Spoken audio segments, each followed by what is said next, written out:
At various times throughout our day, we are either emptying our cup or filling it up. And everybody does it differently. When I'm around other people, I've come to realize that one of my superpowers is pouring from my cup into others. I can use the things that are in my cup and I can fill theirs up with just some special sauce. I can make it great. I can just make them feel so good and so clear about where they're going. And it's something that I want to do more of. It's something that I strive to do more of because I love the results. I love what happens to that individual. The problem is what happens when my cup runs out? What happens when there's nothing left to pour? How do I fill it back up?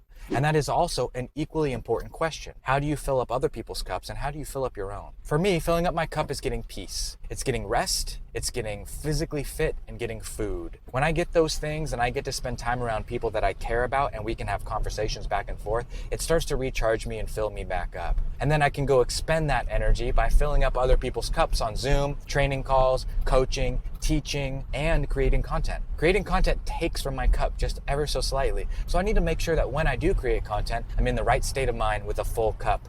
So I create content on Friday, Saturday, Sunday, Monday. Those are my days to create because those are the days when my cup isn't actively being emptied into others. So it creates the highest likelihood that I'll be able to create with a full cup.